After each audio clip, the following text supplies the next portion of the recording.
नमस्कार दोस्तों, मैं हूँ प्रिया और आप सभी का एक बार फिर से स्वागत करती हूँ आपके अपने चैनल भक्ति मंत्र में। सर्व मंगल मांगल्ये शिवे सर्वार्थ साधिके शरण्ये त्र्यंबके गौरी नारायणी नमोस्तुते। जय माता दी।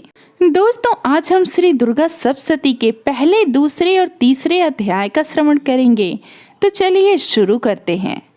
महर्षि मार्कंडेय बोले, सूर्य के पुत्र सावर्णी की उत्पत्ति की कथा विस्तार पूर्वक कहता हूँ, सुनो। सावर्णी महामाया की कृपा से जिस प्रकार मनवंतर के स्वामी हुए, उसका भी हाल सुनो। पहले स्वारोचिस नामक राज्य था। वह प्रजा को अपने पुत्र के समान मानते थे, तो भी कोला विध्वंसी राजा उनके शत्रु बन गए। दुष्टों को दंड देने वाले राजा सूरत की उनके साथ लड़ाई हुई। कोला विध्वंसियों की संख्या में कम होने पर भी राजा सूरत युद्ध में उनसे हार गए। तब वह अपने नगर में आ गए। केवल अपने देश का राज्य ही उनके पास रह गया और वह उसी देश के राजा होकर राज्य करने लगे। किंतु उनके शत्रुओं ने उन पर वहां भी आक्रमण किया। राजा को बलहीन देखकर उसके दुष्ट मंत्रियों ने राजा की सेना और खजाना अपने अधिकार में कर लिया। राजा सूरत अपने राज्य अधिकार को हार कर शिकार खेलने के बहाने घोड़े पर सवार होकर वहां से एक भयंकर वन की ओर चल पड़े। उस वन में उन्होंने महर्षि मेधा का आश्रम देखा। वहां मेधा महर्षि अपने शिष्यों तथा मुनियों से सुशोभित बैठे हुए थे और वहां कितने ही हिंसक जीव परम शांति भाव से रहते थे। राजा सूरत ने महर्षि मेधा को प्रणाम किया और महर्षि ने भी उनका उचित सत्कार किया। राजा सूरत महर्षि के आश्रम में कुछ समय तक ठहरे। अपने नगर की ममता के आकर्षण से राजा अपने मन में सोचने लगे, पूर्व काल में पूर्वजों ने जिस नगर का पालन किया था, वह आज मेरे हाथ से निकल गया। मेरे दुष्ट एवं दुरात्मा मंत्री मेरे नगर की अब धर्म से रक्षा कर रहे होंगे या नहीं। मेरा प्रधान हाथी, जो कि सदा मद की वर्षा करने वाला था और शूरवीर था, मेरे वैरियों के वश में होकर न जाने क्या दुख भोग रहा होगा। मेरे आज्ञाकारी नौकर, जो मेरी कृपा से धन और भोजन पाने से सदैव सुखी रहते थे और मेरे पीछे पीछे चलते थे, अब वह निश्चय ही दुष्ट राजाओं का अनुसरण करते होंगे तथा मेरे दुष्ट एवं दुरात्मा मंत्रियों द्वारा व्यर्थ ही धन को व्यय करने से संचित किया हुआ मेरा खजाना एक दिन अवश्य खाली हो जाएगा। इस प्रकार की बहुत सी बातें सोचता हुआ राजा निरंतर दुखी रहने लगा। एक दिन राजा सूरत ने महर्षि मेधा के आश्रम के निकट एक वैश्य को देखा। राजा ने उनसे पूछा, भाई तुम कौन हो? यहाँ तुम्हारे आने का क्या कारण है और तुम मुझे शोकग्रस्त अनमने से दिखाई देते हो, इसका क्या कारण है? राजा के यह नम्र वचन सुन वैश्य ने महाराज सूरत को प्रणाम करके कहा। वैश्य बोला, राजन, मेरा नाम समाधि है। मैं धनियों के कुल में उत्पन्न एक वैश्य हूँ। मेरे दुष्ट स्त्री पुत्रादिकों ने लोभ से मेरा सब धन छीन लिया और मुझे घर से निकाल दिया है। मैं इस तरह से दुखी होकर इस वन में चला आया हूँ और यहाँ रहता हुआ मैं इस बात को भी नहीं जानता कि अब घर में इस समय सब सकुशल है या नहीं। यहाँ मैं अपने परिवार का आचरण संबंधी कोई समाचार भी नहीं पा सकता कि वह घर में इस समय कुशल पूर्वक है या नहीं। मैं अपने पुत्रों के संबंध में यह भी नहीं जानता कि वह सदाचारी हैं या दुराचार में फंसे हुए हैं।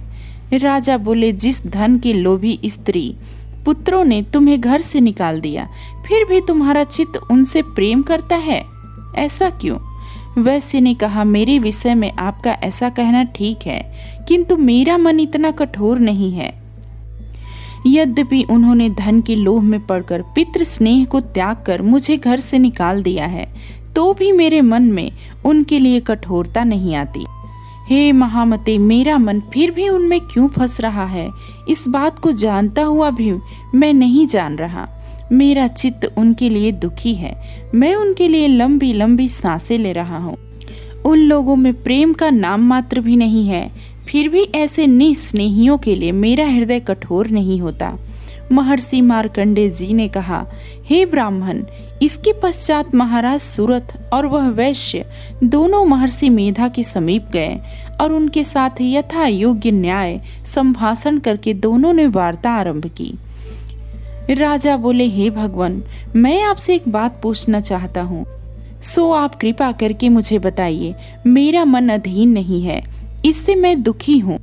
राज धन आदि की चिंता अभी तक मुझ में बनी हुई है और मेरी यह ममता अज्ञानियों की तरफ बढ़ती ही जा रही है। और यह समाधि नामक वैश्य भी अपने घर से अपमानित होकर आया है। इसके स्वजनों ने भी इसे त्याग दिया है। स्वजनों से त्यागा हुआ भी यह उनसे हार्दिक प्रेम रखता है। इस तरह हम दोनों ही दुखी हैं। हे महाभाग, उन लोगों के अवगुणों को देखकर भी हम दोनों के मन में उनके लिए ममता जनित आकर्षण उत्पन्न हो रहा है। हमारे ज्ञान रहते हुए भी ऐसा क्यों है? अज्ञानी मनुष्यों की तरह हम दोनों में यह मूर्खता क्यों है? महर्षि मेधा ने कहा, विषम मार्ग का ज्ञान सब जंतुओं को है।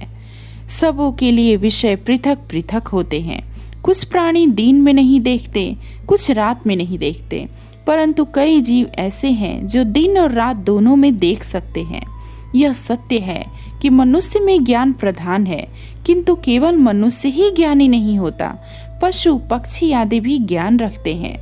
जैसे यह पशु पक्षी ज्ञानी है, वैसे ही मनुष्यों का ज्ञान है, और जो ज्ञान मनुष्यों में वैसे ही पशु पक्षियों में भी है, तथा अन्य बातें भी दोनों में एक जैसी पाई जाती हैं। ज्ञान होने पर भी इन पक्षियों की ओर देखो कि अपने भूख से पीड़ित बच्चों की चोंच में कितने प्रेम से अन्न के दाने डालते हैं। हे राजन, ऐसा ही प्रेम मनुष्यों में अपनी संतान के प्रति भी पाया जाता है। लोभ के कारण अपने उपकार का बदला पाने के लिए मनुष्य पुत्रों की इच्छा करते हैं और इस प्रकार मोह के गड्ढे में गिर जाते हैं। भगवान श्री हरि की जो माया है, उसी से यह संसार मोहित हो रहा है। इसमें आश्चर्य की कोई बात नहीं, क्योंकि वह भगवान विष्णु की योग निद्रा है। यह माया ही तो है जिसके कारण संसार मोह में जकड़ा हुआ है। यही महामाया भगवती देवी ज्ञानियों के चित्त को बलपूर्वक खींचकर मोह में डाल देती हैं और उसी के द्वारा संपूर्ण जगत की उत्पत्ति होती है। यही भगवती देवी प्रसन्न होकर मनुष्य को मुक्ति प्रदान करती हैं। यही संसार के बंधन का कारण है तथा संपूर्ण ईश्वरों की भी स्वामिनी है। महाराज सुरथ ने पूछा, भगवान वह देवी कौन सी है जिसको आप महामाया कहते हैं? हे ब्राह्मण, वह कैसे उत्पन्न हुई और उसका कार्य क्या है? उसके चरित्र कौन कौन से हैं? प्रभु, उसका जैसा प्रभाव हो, जैसा स्वरूप हो, वह सब ही कृपा कर मुझसे कहिए। मैं आपसे सुनना चाहता हूँ। महर्षि मेधा बोले, राजन, वह देवी तो नित्य स्वरूपा है। उसके द्वारा यह संसार रचा गया है। तब भी उसकी उत्पत्ति अनेक प्रकार से होती। वह सब आप मुझसे सुनो। वह देवताओं का कार्य सिद्ध करने के लिए प्रकट होती हैं। उस समय वह उत्पन्न हुई कहलाती हैं। संसार को जलमय करके जब भगवान विष्णु योग निद्रा का आश्रय लेकर शेष शैया पर सो रहे थे, तब मधुकैटभ नाम के 2 असुर उनके कानों के मैल से प्रकट हुए और वह श्री ब्रह्मा जी को मारने के लिए तैयार हो गए। ब्रह्मा जी ने जब उन दोनों को अपनी ओर आते देखा और यह भी देखा कि भगवान विष्णु योग निद्रा का आश्रय लेकर सो रहे हैं, तो वह उस समय श्री भगवान को जगाने के लिए उनके नेत्रों में निवास करने वाली योग निद्रा की स्तुति करने लगे। ब्रह्मा जी ने कहा, हे देवी, तुम ही स्वाहा, तुम ही स्वधा और तुम ही वशटकार हो। स्वर भी तुम्हारा ही स्वरूप है। तुम ही जीवन देने वाली सुधा हो। नित्य अक्षर प्रणव में अकार, उकार, मकार, इन तीनों में माताओं के रूप में तुम ही स्थित हो। इनके अतिरिक्त जो बिंदपथ अर्ध मात्रा है, जिसका कि विशेष रूप से उच्चारण नहीं किया जाता है, हे देवी, वह भी तुम ही हो। हे देवी, संध्या, सावित्री तथा परम जननी तुम ही हो। तुम इस विश्व को धारण करने वाली हो। तुमने ही इस जगत की रचना की है और तुम ही इस जगत का पालन करने वाली हो। तुम ही कल्प के अंत में सबको भक्षण करने वाली हो। हे देवी, जगत की उत्पत्ति के समय तुम सृष्टि रूपा होती हो। पालन काल में स्थित रूपा हो और कल्प के अंत में संहार रूप धारण कर लेती हो।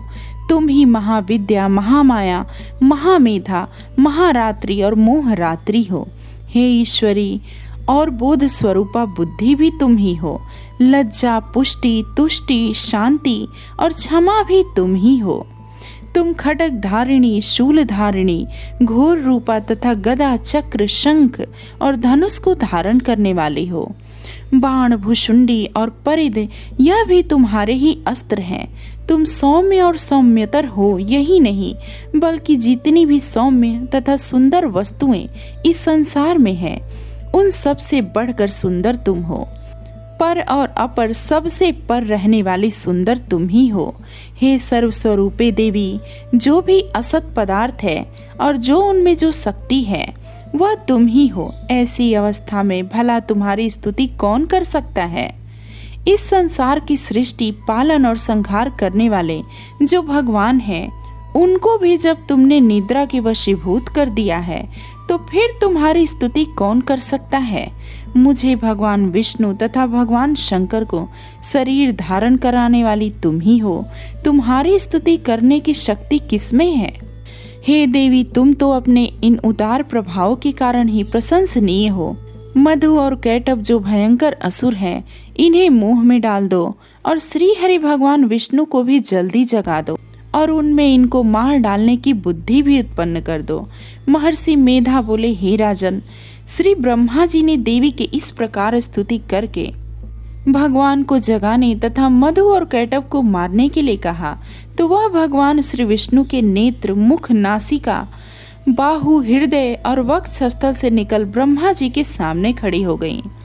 उनके ऐसा करने से भगवान श्री हरि तुरंत जाग उठे और दोनों असुरों को देखा जो कि अत्यंत बलवान और पराक्रमी थे और मारे क्रोध के जिनके नेत्र लाल हो रहे थे और जो ब्रह्मा जी का वध करने के लिए तैयार थे। तब क्रुद्ध हो उन दोनों दुरात्मा असुरों के साथ भगवान श्री हरि पूरे 5000 वर्ष तक लड़ते रहे। एक तो वह अत्यंत बलवान तथा पराक्रमी थे, दूसरी महामाया ने भी उन्हें मोह में डाल रखा था।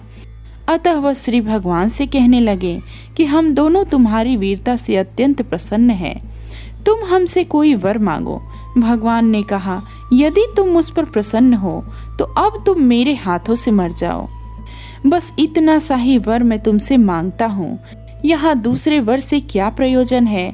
महर्षि मेधा बोले, इस तरह से जब वह धोखे में आ गए और अपने चारों ओर जल ही जल देखा तो भगवान श्री हरि से कहने लगे, जहाँ पर जल न हो, सूखी जमीन न हो, उसी जगह हमारा वध कीजिए। महर्षि मेधा कहते हैं, तथास्तु कहकर भगवान श्री हरि ने उन दोनों को अपनी जांघ पर लिटाकर उन दोनों के सिर काट डाले। इस तरह से यह देवी श्री ब्रह्मा जी की स्तुति करने पर प्रकट हुई थी। अब तुमसे उनके प्रभाव का वर्णन करता हूँ, सो सुनो। तो दोस्तों, इस प्रकार से दुर्गा सप्तशती का ये पहला अध्याय संपूर्ण हुआ। जय मां शेरावाली। भक्तों, आइए सुनते हैं श्री दुर्गा सप्तशती का द्वितीय अध्याय। महर्षि मेधा बोले, प्राचीन काल में देवताओं और असुरों में पूरे 100 वर्षों तक घोर युद्ध हुआ था और देवराज इंद्र देवताओं के नायक थे।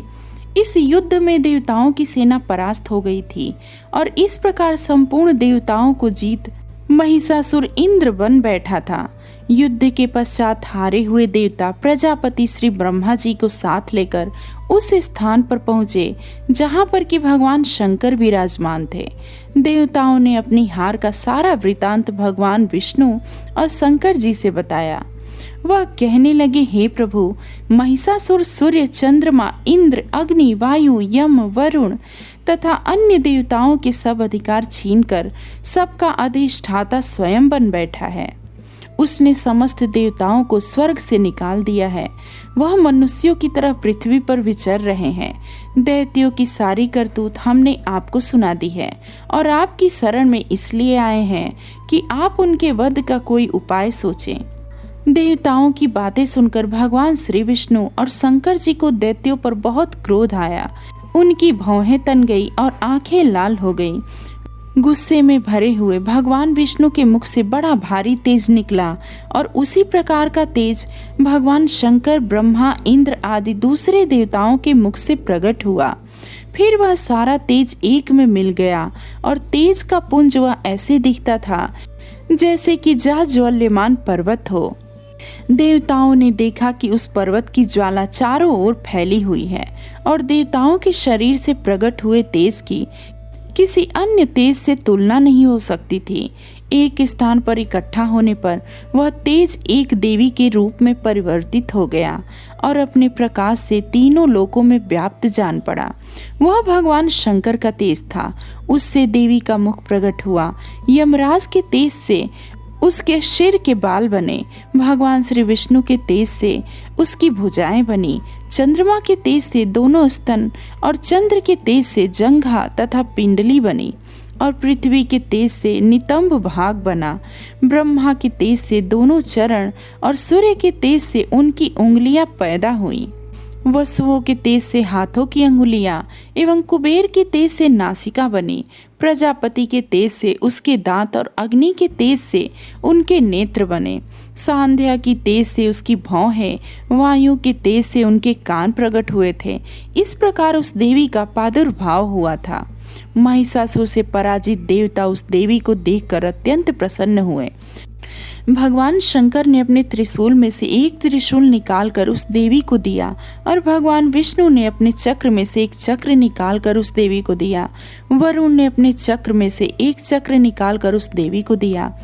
वरुण ने देवी को शंख भेंट किया। अग्नि ने इसे शक्ति दी।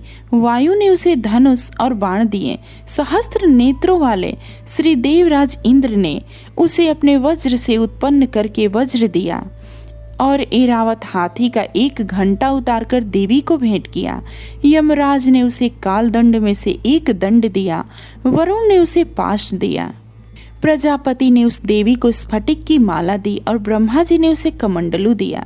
सूर्य ने देवी के एक एक समस्त रोमों में अपनी किरणों का तेज भर दिया। काल ने उसे चमकती हुई ढाल और तलवार दी और उज्जवल हार और दिव्य वस्त्र उसे भेंट किए और इनके साथ ही उसने दिव्य चूड़ामणि दी। 2 कुंडल, कंकण, उज्जवल अर्धचंद्र, बाहों के लिए बाजूबंद, चरणों के लिए नुपुर, गले के लिए सुंदर हंसली और अंगुलियों के लिए रत्नों की बनी हुई अंगूठियां उसे दी। विश्वकर्मा ने उनको फरसा दिया और उसके साथ ही कई प्रकार के अस्त्र और अभेद कवच दिए और इसके अतिरिक्त उसने कभी न कुम्हलाने वाले सुंदर कमलों की मालाएं भेंट की। समुद्र ने सुंदर कमल का फूल भेंट किया। हिमालय ने सवारी के लिए सिंह और तरह तरह के रत्न देवी को भेंट किए।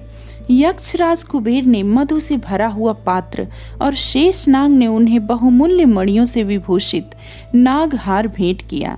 इसी तरह दूसरे देवताओं ने भी उसे आभूषण और अस्त्र देकर उसका सम्मान किया। इसके पश्चात देवी ने उच्च स्वर में गर्जना की। उसके इस भयंकर नाद से आकाश गूंज उठा। देवी का वह उच्च स्वर से किया हुआ सिंहनाद समा न सका। आकाश उसके सामने छोटा प्रतीत होने लगा। उससे बड़े जोर की प्रतिध्वनि हुई जिससे समस्त विश्व में हलचल मच गई और समुद्र कांप उठे, पृथ्वी डोलने लगी और सब के सब पर्वत हिलने लगे। देवताओं ने उस समय प्रसन्न हो सिंहवाहिनी जगतमयी देवी से कहा, हे देवी तुम्हारी जय हो। इसके साथ महर्षियों ने भक्ति भाव से विनम्र होकर उनकी स्तुति की। संपूर्ण त्रिलोकी को शोक मग्न देखकर दैत्यगण अपनी सेनाओं को साथ लेकर और हथियार आदि सजाकर उठ खड़े हुए। महिषासुर के क्रोध की कोई सीमा नहीं थी।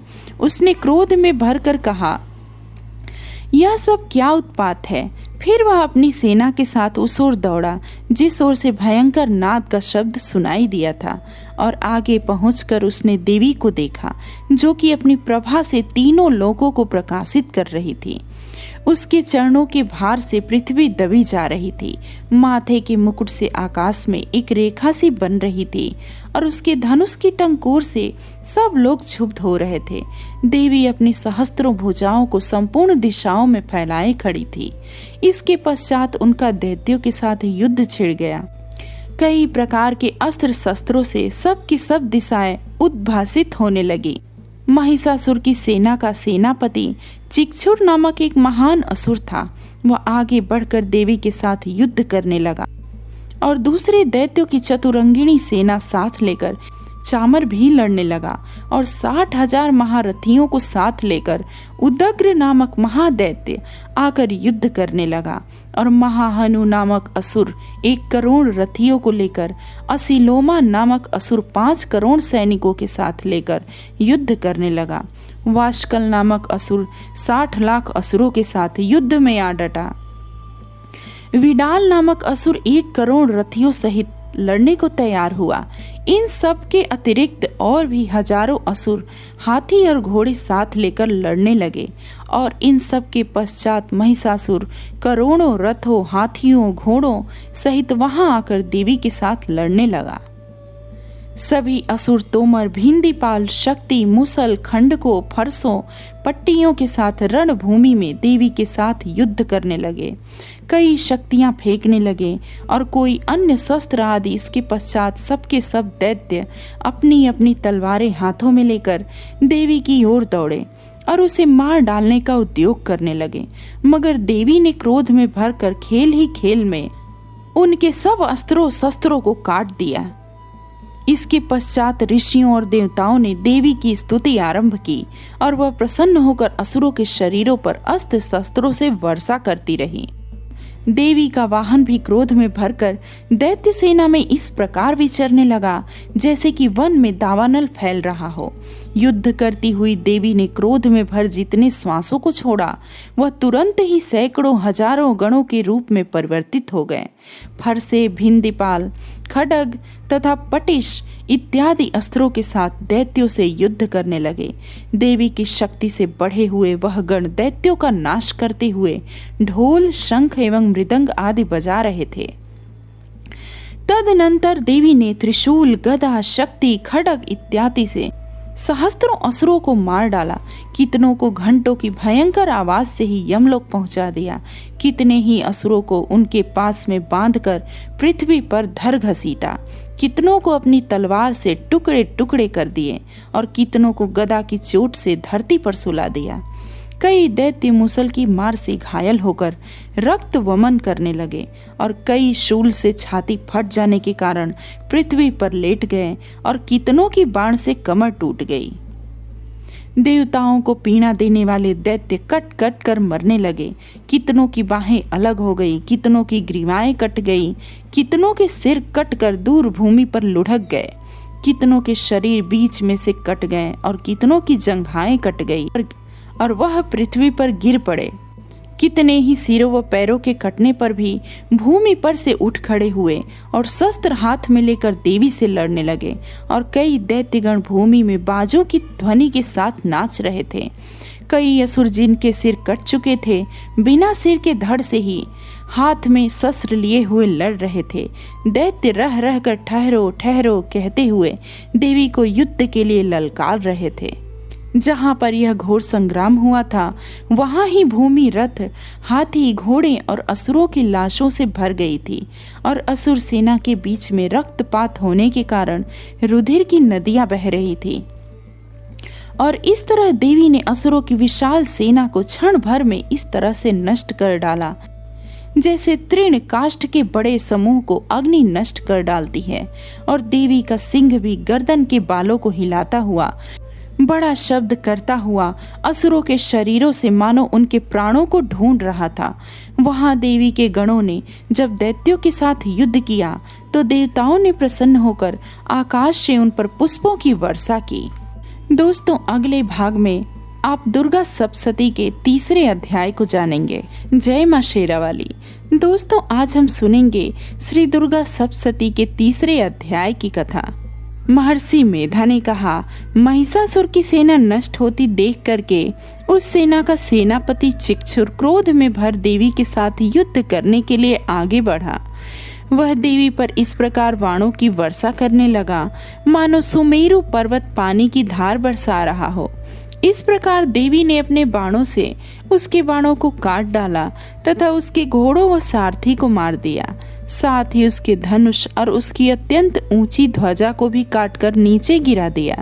उसका धनुष कट जाने के पश्चात उसके शरीर के अंगों को भी अपने बाणों से बींध दिया।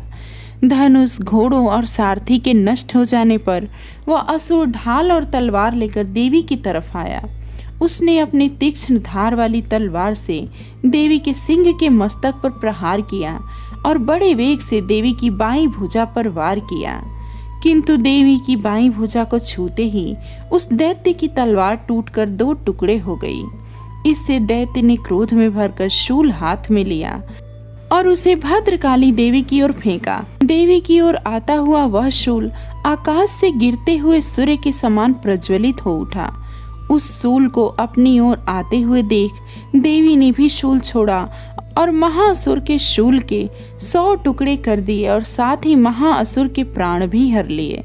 चिक्षुर के मरने पर देवताओं को दुख देने वाला चामर नामक दैत्य हाथी पर सवार होकर देवी से लड़ने के लिए आया और उसने आने के साथ ही शक्ति से प्रहार किया, किंतु देवी ने अपने हुंकार से उसे तोड़कर पृथ्वी पर डाल दिया। शक्ति को टूटा हुआ देखकर दैत्य ने क्रोध से लाल होकर शूल को चलाया, किंतु देवी ने उसको भी काट दिया। इतने में देवी का सिंह उछलकर हाथी के मस्तक पर सवार हो गया और दैत्य के साथ बहुत ही तीव्र युद्ध करने लगा।